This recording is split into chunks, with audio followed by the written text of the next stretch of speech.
안녕하십니까. 6월 4일 유튜브 영상 제작을 시작하겠습니다. 시작하기에 앞서 어제 올린 제 영상에 댓글에 질문글이 들어왔는데요. 제가 영상 올리고 나면 붙여주시는 댓글은 다 읽어봅니다. 읽고 하트를 항상 붙여드립니다. 답변글을 붙이지 않는 이유는 제가 말주변이 없어가지고 댓글에 답변 다는 게 쉽지가 않아요. 그래서 그 부분은 좀 양해를 구하겠습니다. 근데 항상 읽어보고 하트를 붙여드리고, 그 다음 질문하는 글이 있을 때는 답변을 항상 붙입니다. 그래서 어제 붙여주신 댓글에 질문글로 봐야 될 것 같아요. 그 내용이 이런 내용입니다.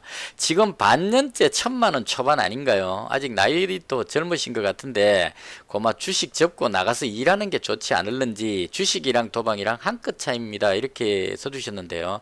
답변을 글로 쓰려니까 너무 긴 것 같아서 제가 그냥 방송 앞부분을 하려 해서 제 개인적인 생각을 말씀드리겠습니다. 먼저 주식이랑 도박이랑 한 끗 차이입니다 라고 하신 부분은 저는 100% 공감합니다. 주식이랑 도박이랑 한 끗 차이가 아니고요. 제가 볼 때는 주식이랑 도박이랑 똑같다고 봅니다. 주식은 도박이다. 저는 그렇게 생각을 합니다. 공감하고요. 그 다음 지금 반년째 1,000만원 초반 아닌가요? 하셨는데요. 제가 지금 1년 한 8개월 정도 된 것 같습니다. 이 유튜브 영상 올린 지가. 근데 제가 올린 영상을 다 안 보시고 중간중간에 가끔씩 보셨던 것 같아요. 그래서 볼 때마다 계속 1,000만원이네 이렇게 생각하신 것 같은데, 4월 18일인가 그때 제가 마지막 폐업이라 그래가지고 하고 있던 마트 정리하는 영상 올리면서 주업을 정리하고 이제 전업 투자를 시작하겠다 하고 본격적으로 시작한 게 5월 달입니다. 그래서 5월 한 달 하고 지금 이제 6월 달 2달째 접어들고 있습니다. 그래서 반년째 1,000만원은 아니고요. 그 이전에 4월 달까지는 제가 마트 운영을 하면서 주업으로 마트 장사를 하면서 남는 짜투리 시간을 쪼개 가지고 잠잘 거 좀 줄이고 물건 하러 갈 때 좀 시간 잠시 짬내 가지고 그렇게 매매를 한 겁니다. 부업으로. 그때 1,000만원 가지고 매매를 했었고 370만원 정도 인출했었습니다. 그때 통장으로 인출해 놨다가 가게 정리를 다 하고 나서 이제 잠시 시간이 생겼기 때문에 전업으로 한번 해보자 하면서 4월 18일 영상인가 그때 보시면 마지막 폐업이라는 영상 보시면 자세하게 설명 나와 있습니다. 그래서 370만원 그걸 집사람한테 갚고 1,000만원 빌린 거 그걸로 퉁치고 갚자 하고 이제 집사람이 합의를 해가지고 빌린 돈은 다 갚았습니다. 물론 이제 1,000만원 빌려갖고 370 갚았기 때문에 조금 날강도 같긴 한데 그 집사람이 그걸 원했습니다. 그냥 다 주면 다 날릴 것 같으니까 우선 370만원에다 건지자 이런 취지로 이야기했던 것 같고요. 충분히 이해합니다. 그래서 정리 다 하고 그 다음 이제 남아있는 돈 866만원, 이건 빌린 돈이 아니고 순수하게 제 돈입니다. 이걸 가지고 전업으로 해보자 해서 시작한 겁니다. 5월달부터 해가지고 5월달에 317만원 운이 좋게 수익을 올렸고요. 그리고 6월달에는 첫날부터 이 단추를 잘못 껴가지고 손실이 좀 발생했습니다. 그래서 지금 손실에서 못 벗어나고 있는데 항상 그래봤듯이 손실 보면 또 나름대로 방법을 찾아왔습니다. 이제까지. 그래서 1년 6개월 하면서 아직까지 손실 안 보고 버티고 있기 때문에 이 손실도 또한 마찬가지로 잘 극복하리라고 생각을 합니다. 그래서 현재 1,122만원, 어제까지 잔고가 1,122만원이고요. 이건 전업 투자하는 부분이다 이렇게 봐주시면 좋을 것 같습니다. 앞쪽에 했던 거는 부업으로 했던 부분은 다 청산을 했습니다. 빚을 갚고 정리했다고 보시면 될 것 같고요. 그 다음 나이도 젊으신 것 같은데 일하는 게 좋지 않느냐고 이야기하셨는데 나이가 젊지는 않고요. 지금 장사를 하지 않는 이유는 제가 업종을 12번 바꿨습니다. 대학교 졸업하고 나서 학원 강사부터 시작해서 제가 열었다가 닫았다 한 가게만 해도 지금 어마어마합니다. 12번을 바꿨으니까요. 그래서 컴퓨터 학원, 컴퓨터 매장, 중고 컴퓨터도 팔아보고요. 그 다음 PC방도 해보고 편의점도 해보고 마트도 해보고 주차장도 해보고 뭐 동네 목욕탕도 해보고 쭉 해봤습니다. 그거 다 제 손으로 차렸다가 제 손으로 정리를 했습니다. 근데 이번에 이 폐업은 제가 마지막 폐업이라고 표현했는데요. 더 이상은 자영업은 한계에 왔다, 저는 그렇게 생각했기 때문에 정리를 했습니다. 차라리 그냥 트럭 한 대 구해가지고 노점을 하는 것이 더 현명하지 않을까, 혹은 정부에서 워낙 그 일자리를 잘 추천해주고 있으니까 구청에 가가지고 일자리 하나 알아보고 거기서 추천해주는 일자리 받으면서 최저임금 받으면서 사는 것이 가장 현명한 것이 아닌가 그렇게 생각을 하게 됐습니다. 그래서 더 이상 길이 보이지 않았기 때문에 폐업을 했습니다. 최저임금 인상되는 순간부터 꼬였어요. 제가 편의점 할 때 최저임금 인상이 됐는데 너무 많이 올라가는 바람에 그 당시에 논쟁이 많이 됐었습니다. 이렇게 하면 다 죽는다. 근데 그 무슨 그 정부의 보조금 어쩌고 저쩌고 뭐 이런 식으로 해서 막 흘러가 버리니까 더 이상 목소리를 낼 수도 없고 그래서 그러면 그만두겠다 하고 편의점 정리했었고 아르바이트를 쓰지 않는 마트 집사람하고 둘이서 운영을 했었어요. 그래서 마트를 했는데 이 마트도 경기가 워낙 안 좋으니까 버티기가 힘들었습니다. 또 코로나까지 겹치고 이러니까 물론 정부에서 뭐 자영업자한테 100만 원 그 지원금도 주고 그 다음에 대출도 해준다고 이야기를 했는데 그 대출은 그 말 그대로 빚이라고 생각합니다. 전 장사하면서 아직까지 빚내 갖고 해본 적이 없기 때문에 남은 돈 가지고 하게 되면 이자를 갚아야 되고 원금을 갚아야 되는 겁니다. 언젠가는 갚아야 되는 돈이죠. 그래서 만약에 지금 장사 안 된다고 대출 받아 가지고 한 5천만 원 대출 받아서 운영하면 그 5천만 원 갖고 우선은 먹고 살겠죠. 살고 난데 뒤에 가면 이제 그 폐업도 못 합니다. 왜냐하면 이 폐업하면은 마이너스 나버리기 때문에 이 참 묘합니다. 그 빚이 없을 때는 그냥 폐업하면 돼요. 문 닫으면 되니까. 근데 빚이 있으면 문 닫으면 줄 거 다 주고 모자라기 때문에 다 뭐 돈을 다 못 주기 때문에 할 수 없이 그냥 계속 끌고 가야 되는 문제가 생긴다고요. 그럼 그냥 그 극한에 치달을 때까지 최악의 상황 갈 때까지 그대로 쭉 끌려갈 수밖에 없는 그런 상황이 갈 수 있다 이렇게 봅니다. 그래서 그런 쪽으로 예상이 됐기 때문에 정리를 했고 지금 다시 뭔가를 하지 않는 이유는 현재의 어떤 그 우리나라의 사회 구조라든가 또 코로나로 인한 이런 복잡한 상황 코로나가 없었더라도 좀 복잡했습니다. 그 경기가 그래서 이런 부분들이 워낙 혼란스러워서 장사하는 것보다는 가만히 있는 게 더 낫다. 그런 생각이 들었습니다. 뭐 혹자는 뭐 가만히 있으면 너나 뭐 일을 해야지 이렇게 이야기하시는데 장사해가지고 손해 보는 것보다는 아무것도 안 하면 본전은 한다 이런 개념이 될 것 같아요. 그래서 제가 집사람한테 이제 1년 동안만 아무것도 안 하고 전업 투자를 한번 해보겠다 하고 이제 허락을 받고 1년 동안 먹고 살 돈은 되니까 그냥 시작해서 하는 겁니다. 그래서 이게 1년 뒤에 어떤 결과가 나올지는 저도 잘 모르겠습니다. 불안하기도 하고 또 약간의 희망적이기도 하고 여러 가지 생각이 교차가 되는데요. 일단 열심히는 하고 있다 이렇게 봐주시면 좋을 것 같아요. 그래서 그런 쪽으로 해서 현재 하고 있는 거고 그냥 할 일 없이 그냥 방에 앉아갖고 시간 때우기 식으로 하고 있는 건 절대 아닙니다. 그리고 제가 전업 투자하면서 가장 먼저 한 게 여행이었어요. 아침마다 뒤에 있는 산 한 200고지 정도 되는데요. 정상 올라가거나 산 둘레를 한 바퀴 돌아서 운동하고 시작합니다. 그리고 토요일마다 집사람하고 같이 그 바닷가 쪽으로 지금 이제 많이 다녔습니다. 태종대, 이기대 등등등 해서 제 영상에 보시면 많이 나와 있는데요. 요번 주에도 또 갈 겁니다. 주말마다 여행 다니고 열심히 살고 있습니다. 이 투자하면서 주식에 몰입하지 않으려고 도박판에 빠져들지 않으려고 많이 돌아다니고 있는 그런 상황입니다. 그래서 열심히 하고 있으니까 그렇게 지켜봐 주시면 좋겠고요. 그 댓글 보고 제가 오늘 하루 종일 계속 그게 머릿속에 맴돌아서 이걸 이야기를 안 하면 제가 계속 머릿속에 남을 것 같아서 그래서 말씀을 드리는 겁니다. 제가 이때까지 해온 걸 쭉 안 보시고 그냥 띄엄띄엄 보시다 보니까 그렇게 생각하신 것 같은데 절대 그렇게 인생 낭비하면서 살지 않았고 대한민국에서 업종 12번 바꾸면서 살아보려고 바둥바둥 장사한 사람 그렇게 많지 않을 겁니다. 해볼 만큼 해보고 이건 답이 아니다는 생각을 하고 마지막 폐업을 했는 사람이기 때문에 장사 이런 부분들에 대해서는 할 만큼 했다 저는 그렇게 말씀드릴 수 있겠습니다. 자 이렇게 해서 서론은 여기로 좀 빠졌는데요. 대충 이렇게 마무리하고요. 본론으로 들어왔어요. 오늘 장 시작하기 전에 해외 증시 봤는데요. 미국 증시 여전히 좋았습니다. 다우가 2% 정도 상승했고 독일 증시는 3.8% 정도로 급등해 버렸습니다. 다우지수 지금 저항대 뚫고 위로 올라오는 모습이었고요. 그 다음에 독일 정수시 아주 강하게 치고 올라오고 있죠. 그래서 시장이 아주 좋다 이렇게 생각을 했는데 막상 그 시장을 열고 보니까 그래서 5분봉입니다. 갭으로 떠가지고 시작했는데 계속 눌러가지고 거의 보합권까지 눌러버렸어요. 그래서 이게 뭔가 좀 찜찜한 생각이 계속 들었고요. 그 다음 미국 선물지수도 오늘 조금 힘이 없어 보이고 그리고 제가 보고 있던 종목들이 전반적으로 조금 제가 가졌던 종목들이 힘이 없었습니다.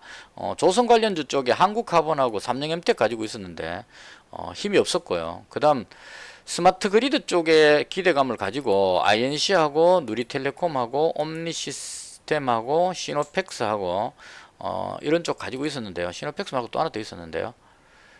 PS텍 이까지 가지고 있었는데 전체적으로 다 힘이 없었습니다. 그래서 그 오전장에 좀 고민하다가 이거 아무리 봐도 뭔가 아니다 찜찜하다 싶었어. 그러니까 제가 어제 7종목을 쫙 뿌려서 가졌을 때는 이제 추세가 상승으로 바뀌었다 싶어서 올라갈 것 같으니까 여러 종목을 가지고 그냥 쭉 가면 수익이 나겠다 이렇게 생각했는데 뭔가 모르게 자꾸 불안감이 느껴져서 일단 상황을 좀 지켜보고 가자 이런 생각이 들었습니다. 급락하겠다는 생각이 든 게 아니고 올라갈 줄 알았는데 못 올라가니까 뭔가 찜찜했어. 일단 한번 싹 정리하고 주변 상황 눈치 한번 보고 내일이나 모레까지 내일이 지금 금요일이죠. 그래서 금요일까지 한번 지켜보고 그 다음 주말 동안 별일 없는지 보고 다음 주에 새롭게 시작하자 이런 생각이 들었습니다. 그래서 가지고 있던 거 쫙 다 싹 팔아버렸습니다. 팔고 그 단타로 또 잠시 또 한번 해봤는데 그것도 좀 아쉬움이 남는 그런 상황이 됐었습니다. 그렇게 해서 오늘 그 모두 정리하는 날이었고요. 그 다음 장중에 오늘 제가 봤던 특징주입니다. 한 두 가지 테마가 강했던 것 같아요. 일본 불매운동 관련한 종목입니다. 신성통상이 지금 상한가 들어갔어요.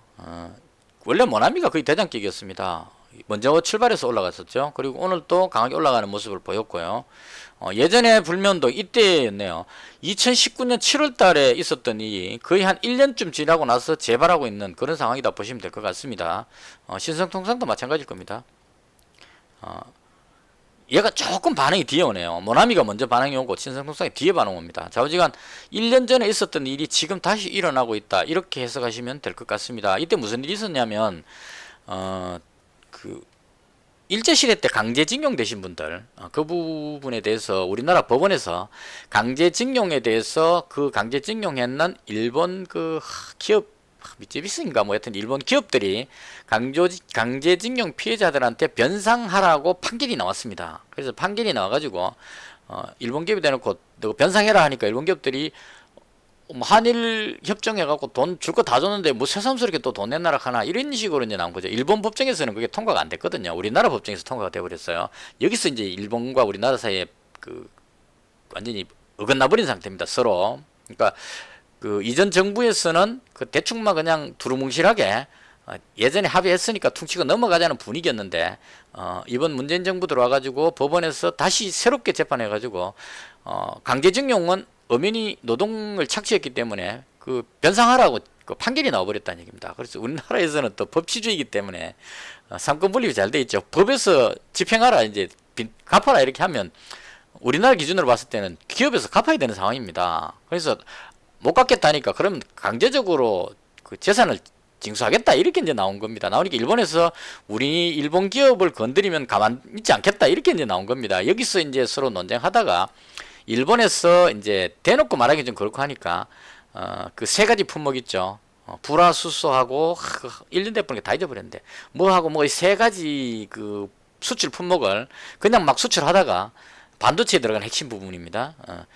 이제 정부의 허락을 받고 가라 이제 핑계는 그거죠. 뭐 그 전쟁하는 이런 쪽에 설 수 있다 이러면서 그렇게 했습니다. 그래서 그 바람에 이제 우리나라에서 그때 죽창 이야기도 나오고 뭐 한판 붙자 이런 이야기도 나오고 그러면서 이제 뜬 겁니다. 이게 일본 불매운동 하면서 대표적으로 일본 필기도구를 안 쓰고 모나미 국산 볼펜을 쓰자 이런 식으로 해서 이제 모나미가 대표적으로 올라갔었습니다. 그 다음 이거하고 또 몇 가지 있었는데 그리고 이제 쭉 지나왔는데 어제인가부터 뉴스가 나오기 시작했어요. 어저께 이때부터 이 재판 결과에 대해서 지금 아직까지 집행이 안 됐으니까 계속 집행 안 하면 우리가 강제 집행하겠다는 이야기가 또 나온 것 같아요. 나오니까 일본에서 집행하면 우리 가만 안 있겠다. 이제 다시 이 부분이 다시 이제 나오는 거죠. 그래서 WTO에 수출 규제하는 부분에 대한 태클을 걸고 해갖고 옛날에 사오던 그 상황으로 다시 되돌아가는 상황입니다. 이거 돌아가면 이제 저까지 나오죠.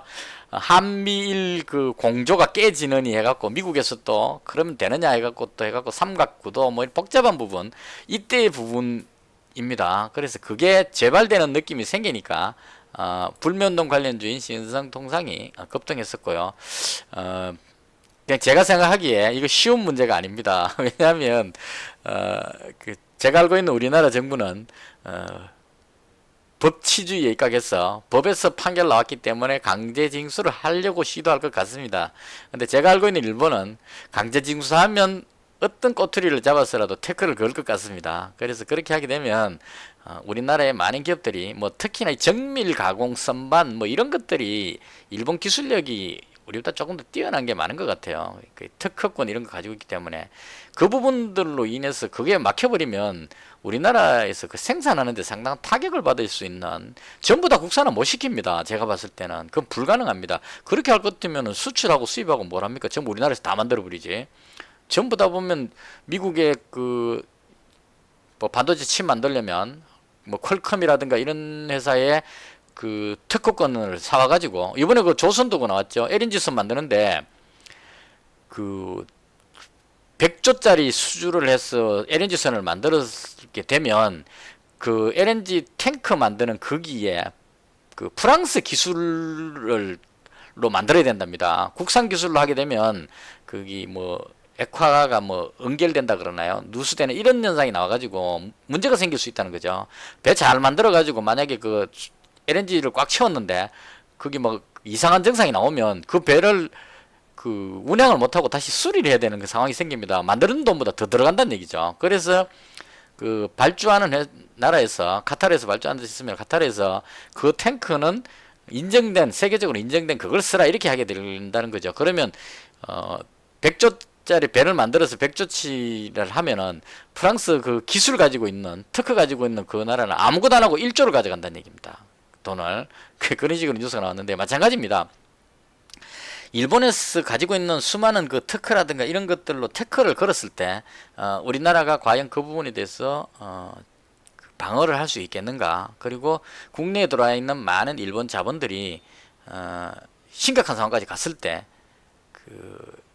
영향을 줄 수도 있지 않느냐 하는 이런 부분들에 걱정이 됩니다. 저는. 근데 지난번에 이때 정부에서 주로 하는 거 보면 그 당시 때 조국 씨가 죽창 이야기하고 막 했었던 것 같은데요.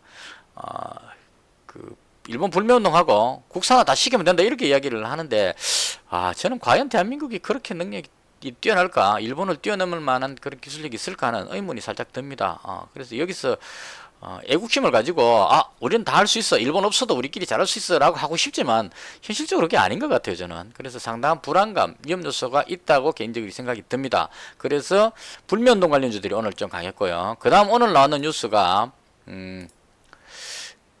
드론 택시입니다. 이것도 좀 뒤늦게 봤어요. 제가 상한가 들어간 종목 찾다 보니까 이제 나왔고 보니까 드론 택시 뉴스가 있더라고요. 그러니까 이런 것 같아요. 인천공항에서 드론 착륙장을 만들어 가지고 드론을 커다란 드론이겠죠. 사람 탈 수 있는. 그래서 이 드론이 인천공항에서 붕 떠가지고 사람 태우고 붕 떠가지고 서울로 들어와서 착륙장에다가 쫙 내려와서 사람을 내려주는 요금은 11만원이랍니다. 그래서 이렇게 해서 구상을 하고 있다 이렇게 하니까 드론 관련주들이 그냥 막 급등해버리는 현상이 나왔습니다. 그래서 이 회사들이 드론 택시하고 직접적인 관계 있고 없고 그게 중요하지 않죠. 드론하고 관계되는 회사라는 것이 중요합니다. 그래서 오늘 아주 강하게 드론 관련주들이 상한가를 들어갔습니다. 네온테크하고 PC디렉트 이 종목이 아마 가장 먼저 들어갔던 것 같아요. 분봉을 보면 이거는 좀 볼 필요가 있어요. PC디렉트 보시면 쭉 올라가서 한번 꺾고 바로 들어갔죠. 아주 강하다는 얘기입니다. 내일도 갭으로 뜨겠다는 의지를 보여주는 거고요. 이런 종목 진작 찾을 수 있으면 올라갔다 꺾이고 나서 다시 튀어오를 때 이때 잡으면 괜찮지 않나. 근데 또 재수 없으면 또 잡았는데 쭉 빠져볼 수도 있는데 이 드론 택시는 워낙 재료가 막강했기 때문에 끌어올렸습니다. 네온테크는 가격이 저렴해서 바로 그냥 수직 상승시켰네요. 한 방에 닫아버렸습니다. 그래서 이건 내일 또 갭으로 뜨겠죠. 분위기상 봤을 때. 떴다가 뭐 이 세력이 알아서 할 겁니다. 그 다음 세 번째로 올라갔던 게 제이시언 시스템입니다. 이 종목 제가 줄 꺼놓은 거 보이시죠? 여기서부터 내려오면 잡겠다고 기다렸는데 여기 왔을 때 아무리 생각해도 요 정도까지는 오면 더 안 좋겠나 싶어서 조금 더 기다렸는데 올라가 버리고 다시 또 오길래 여기서 한번 잡으면 어떨까 해서 기다렸는데 또 올라가 버리고 그러다가 갑자기 막판에 싹 올려갖고 상가 들어가 버렸습니다. 진작에 여기서 그냥 줄 꺼놓은 자리에 주문 넣어놨으면 탁 터치하고 그냥 딱 먹는데 요 자리가 거의 한 19% 20% 자리거든요. 그럼 여기서 딱 걸렸으면 10%를 먹고 내 또 갭으로 뜰 텐데 이걸 그 판단이 안 돼가지고 그래서 이까지 했으면 또 막 놓쳤으니까 끝 하면 됐긴데 이거 상한가 들어가고 나서 그 다음 제가 또 뭘 했냐면 그 다음 종목이 드림텍이었고 그 다음에 퍼스텍이었는데 드림텍을 잡았으면 또 그나마 괜찮았어요. 여기서 제시언이 상한가 들어가니까 얘가 쫙 따라 올라갑니다. 그래서 여기서 잡았더라면 먹으면 되는데 이 해필 또 얘를 잡았습니다. 올라갔다 내려와가지고 또 올라갈 줄 알고 잡았는데 뒤로 밀려가지고 손절해 버렸습니다. 손절하고 나니까 마지막에 위로 탁 튀어올라서 끝나버렸죠. 그래서 제가 억수로 아까웠다는 말씀을 드리는 겁니다. 드론 관련주들 움직였고요. 그 외에 많이 올랐던 조선 관련주들 밀렸고요. 그 다음에 스마트 그리드도 좀 쉬어가는 것 같고 그 어제 계획으로는 그냥 쭉 길게 보유하겠다는 생각을 했었습니다. 한 7월까지 보유하면 어차피 스마트 그리드는 또 뉴스 나올 것 같으니까 가지고 가려고 생각했는데 시장 흐름이 너무 좀 혼란스럽고 해서 그래서 그냥 싹 정리해버렸습니다. 이렇게 하면은 좀 그 문제가 되긴 합니다. 그러니까 장기 투자하고 단기 투자의 그 가장 큰 차이라고 볼 수 있는데요. 장기로 하시는 분들은 여기쯤에서 잡죠 보통. 스마트 그리드하면 여기서부터 잡아가지고 그냥 뭐 그 특별한 변화가 없다면 계속 가지고 있습니다. 그래서 쭉 길게 보는 그런 식으로 해서 이제 수익을 올리죠. 그러니까 이것도 뭐 대충 이 정도 잡아갖고 그냥 기다린다 이렇게 하면 되는데 저 같은 경우는 그냥 짧게 보다 보니까 그날 하루에 승부를 보려고 들어갔다가 밀리니까 손절해 버리는데요. 제가 정리해 버리고 나면 또 올라가 버리는 문제가 생긴다 이런 얘기죠. 그래서 이런 부분들이 마찬가지입니다. 한국화본도 투자 유의 종목 지정된 것도 있고 오늘 조선 관련주들이 다 그동안 너무 급등했기 때문에 상한가 2번 나왔기 때문에 그 부분에 대해서 좀 밀리는 모양이 나왔습니다. 그래서 이런 부분들로 해서 한국화본도 밀렸고 삼성엠텍도 밀렸습니다. 그래서 이것도 그냥 뭐 길게 가져가는 것도 한 방법인데 정리를 싹 하고 시장 흐름을 한번 보고 갔으면 좋겠다. 그러니까 해외 증시만이라도 좀 견조했다면 그냥 버티면 되는데 미국 선물 지수가 자꾸 들쑥들쑥 끓여가지고 이 방향에 대한 좀 확신이 없었습니다. 지금 악재가 완전히 해소된 게 아니기 때문에요. 뭐라 그래야 됩니까? 그동안 이 신종 코로나부터 해서 신종 코로나하고 그 다음에 미중 간의 갈등 이런 것들로 해서 많이 빠졌다가 지금 들어 올렸는데 아직까지 신종 코로나 부분이 해결된 게 아니라는 부분이 있습니다. 그러니까 오늘 뉴스에도 인도 쪽하고 인도 파키스탄 이 남서남아시아 남아시아 지역 쪽에 상당히 급증하고 있다는 뉴스가 나왔습니다. 그래서 이런 부분들이 아직까지 이거 뭐 백신이 나온 것도 아니고 좀 불안하다는 좀 생각이 들고요. 미국도 그 시위를 하면서 사람들이 막 뒤죽박죽 섞여가지고 막 그렇게 했기 때문에 이게 좀 시위가 진정되고 나서 검사하면 코로나가 많이 퍼졌을 그런 위험성도 좀 있을 것 같고 그래서 안 좋게 보니까 되게 안 좋게 보여집니다. 여러 가지로. 그래서 해외 증시도 자신감이 좀 없고 제가 가지고 있는 종목들도 자신감이 없고 그래서 겸사겸사해서 모든 걸 다 정리를 하고 현금 100%로 만들었습니다. 그래서 크게 손실 안 볼 수도 있었는데 단타로 또 한번 이렇게 다 팔고 나니까 현금 가지고 있으니까 자꾸 지르고 싶은 생각이 들었어. 그래서 차라리 제이시언 이거 질렀으면 한 10% 먹었을 건데 얘 상한가 들어가고 나서 순간적으로 마음이 동해가지고 뒤따라서 얘 들어갔다가 물려가지고 한번 손절하고요. YBM넷 이것도 또 한번 건드렸다가 이것도 건드린 이유가 이제 웰크론이 갑자기 막 떠오르길래 이 또 무슨 난리 났나 싶어서 들어갔는데 아니었었습니다. 이게 그 코로나 때문이 아니었고 웰크론 개별적인 어떤 재료로서 얘 혼자서 올라갔어요. 근데 등달아 따라가는 바람에 단타로 훅 질렀다가 뒤통수 한번 맞았습니다. 그래서 이건 뭐 계속 단타 연습한다 이렇게 생각하고 바로 아니다 싶으면 바로 손절해 버립니다. 하고 나서 다 정리하고 현금 100%입니다. 이렇게 해서 오늘 잔고가 1105만원 되겠습니다. 6월달 들어서 이거 계속 마이너스 17만원요. 아까 마이너스 7만원이었는데 단타 한 두 번 더 하다가 10만원 더 날렸어요. 그래서 뭐 그 10만원 이거 가지고 자꾸 이제 고민하고 이러면 안 되니까 할 만큼 했다 이렇게 보고 그냥 정리하겠습니다. 그래서 이렇게 해서 6월달에 지금 누적으로 78만원 손실이네요. 근데 아직은 견딜 만한 그런 위치다. 그렇게 생각합니다. 이렇게 해서 이러니까 이제 오늘 어제 댓글 붙이신 분 글이 자꾸 머릿속에 연상이 되는 겁니다. 하필 또 뭐 계속 뭐 보는 것도 별로 없는데 이거 하루 종일 붙들고 뭐 하느냐 여기 자꾸 연상이 돼가지고 가뜩이나 이 손실 봐갖고 약간 걱정스러운 데다가 내가 뭘 하고 있지 이런 생각 이런 쪽으로 빠지면서 약간 슬럼프 쪽으로 들어갔습니다. 근데 원래 계획 잡은 게 1년입니다. 그래서 내년까지는 그냥 길게 보고 열심히 하겠습니다. 그리고 크게 잘하는 건 없는데 나름대로 제가 봤던 거에 대해서 설명을 드리려고 노력은 하고 있습니다.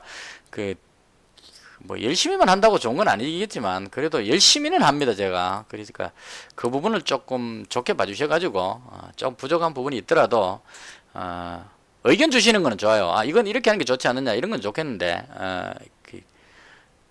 밖에가 일하지 앉아서 뭐하냐 이런 식으로 해버리니까 그건 조금 제가 거기에 대한 이 대응하기가 상당히 쉽지가 않습니다. 그렇게 제가 뭐 게으르고 그런 사람은 아니고 열심히 살았던 사람입니다. 그렇게 이해를 좀 해주시면 좋겠고요. 6월달도 열심히 해서 반드시 수익을 올리도록 한 달 목표가 300만원입니다. 원래 목표가 200만원인데 5월달에 300만원을 했기 때문에 6월달에도 300만원 수익 올릴 수 있도록 최선을 다해보도록 하겠습니다. 이렇게 해서 제가 오늘 봤던 시장 상황에 대한 설명을 모두 마치고요. 영상은 여기서 마치겠습니다. 시청해주셔서 대단히 감사합니다. 마치겠습니다.